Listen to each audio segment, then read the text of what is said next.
Hey you all, Farmer Jesse here. Sorry it's a little loud. There's a crazy winter storm blowing through the that I'm sure pretty much all of you are aware of, and it's here, like right now. So anyway, I'm gonna make it a quick introduction here. Shot a video earlier, it's not as loud, but basically, there are quite a few reasons somebody may want to go no-till. The first is maybe ecological. They're interested in microbiology and enjoy talking about biodiversity and increasing biodiversity. That's an option. You could also get into no-till because you're interested in climate change and interested in sequestering carbon. That is also an option. But the beautiful thing about that is that you don't have to get into no-till for either of those reasons. In fact, there are several really practical reasons to go no-till. So without further ado, or rain, let's do it.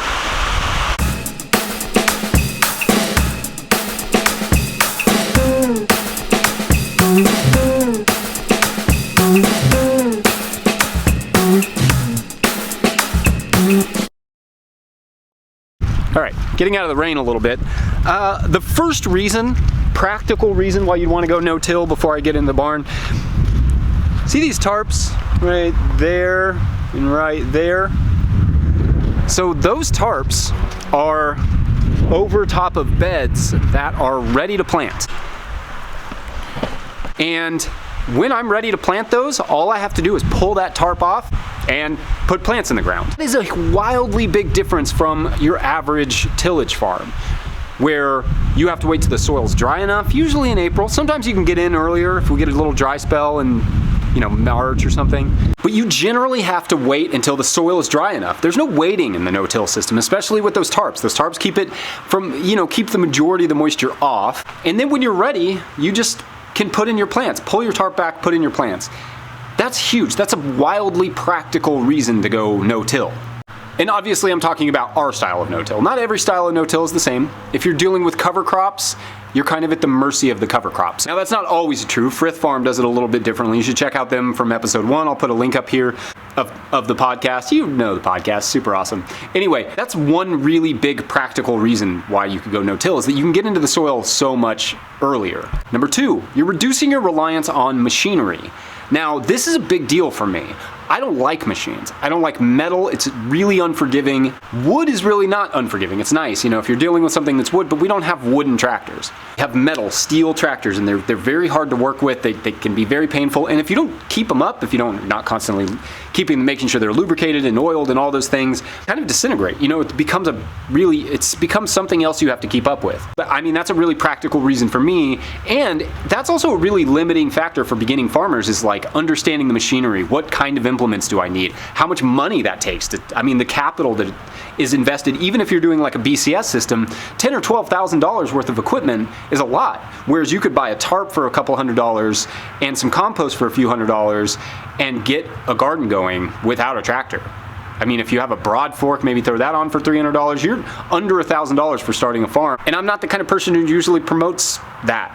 I think that it does cost a fair amount of money to start a farm, but the no-till garden doesn't have to be expensive, and it doesn't require any machinery. So that's a really practical reason. I guess I don't have to say that after every practical reason. I think you know that it's a practical reason. There's that barrier to entry of the machinery is just not there.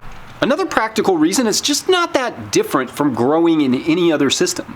If you've grown a garden before, the plants are still relatively going to grow the same. Hopefully they'll grow healthier if you if you get your minerals in there and you have good aeration. You may need a broad fork or something just to kind of open it up. But if the soil is prepped well and the compost is decent, they'll grow exactly like any other plant. There's not a big change between being a no-till farmer and being a regular tillage gardener. It's all really kind of relatively the same. So that's one reason I think it's really nice to go no-till, is that you get some of those earlier advantages I talked about, but you also just get the advantage of it's not that much different. I think in some ways, especially as you get good at it, it can be better, it can be more productive, but generally speaking, I think it's just pretty much the same thing. Another practical reason is just that it reduces weed pressure. If done right, it should reduce your weed pressure. That's a super practical reason to do it, right? Weeds are one of the hardest parts about farming. A lot of people think weeding, cultivating is farming. But in the no-till system, there's less weeds, or there should be. There should be fewer weeds in the no-till system than in a regular cultivated system. You're not bringing them up all the time with a tiller. Also, getting back to the machinery thing, it's not loud. No-till farming is not really loud if you're not using a tractor, at least.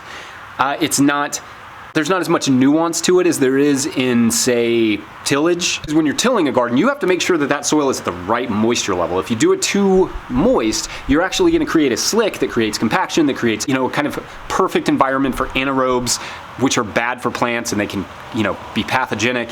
In the no-till system, there's not that nuance. So again, back to the barrier to entry thing, if you're a new farmer, no-till makes a lot more sense than tillage because you don't have to worry about those little nuances that you learn, from working with another farmer. You can kind of just do it. It's very basic of just putting, in our situation, in our style, we're just putting compost down and we're planting into that. That's a really simple system, and it doesn't require a whole lot of nuance. Anyway, sure, there are some ecological reasons you may want to do it. There are some idealistic reasons why you just don't want to. Maybe you're concerned with climate change, or you just don't want to. You want to sequester carbon, and you want, to increase your microbial populations. There are a lot of like, sort of idealistic or ecological reasons, but the practical reasons are just as interesting to me in terms of no-till. It is perfectly reasonable to reduce your workload or reduce your weed pressure, which is kind of both. That have nothing to do with the ecology and all that stuff. I think a really great sort of apolitical case can be made for no-till, in that if it reduces your workload and it helps the environment, that's pretty slick. Are there some impractical elements to being a no-till farmer? Sure, I think so. There probably is. It depends on your style and how you set your garden up. One is it may take more steps to flip a bed. It may take more steps, but less machinery. So like in our case, our system for flipping a bed is we go through the hula hoe, which is, I don't know where it is. Oh, actually it's in my greenhouse. You take the stirrup hoe and you cut the crop out just right at the surface level. So you're leaving the roots in, but you're taking the top out. You're raking that off and you're putting it in buckets or in a wheelbarrow and you're taking that to the compost pile. That's our system for that. And then we'll apply compost if we need to, and then we'll just keep going. Now, in a tillage system, you may mow that, till it, and then have to wait a few days and then replant it. So it may take longer in a tillage system because you don't always want to replant it right away. Maybe you're ripping up all the roots too. You can do that. But for us, we like to leave those roots in for the exudate to keep feeding the soil. But in a tillage system, you may just run through with a tiller, replant it after a few days after that stuff is broken down. But in a no-till system, it may take a couple more steps, but ultimately may save you some time. So there's that practical element too. I don't know, that's it for now. I gotta do some work, I gotta get stuff covered because this storm. So make sure to subscribe to the podcast, the videos, check us out on no-tillgrowers.com, really lively forum over there. And don't forget the Patreon page, super important. Yeah. Great episode coming up for you guys on Monday.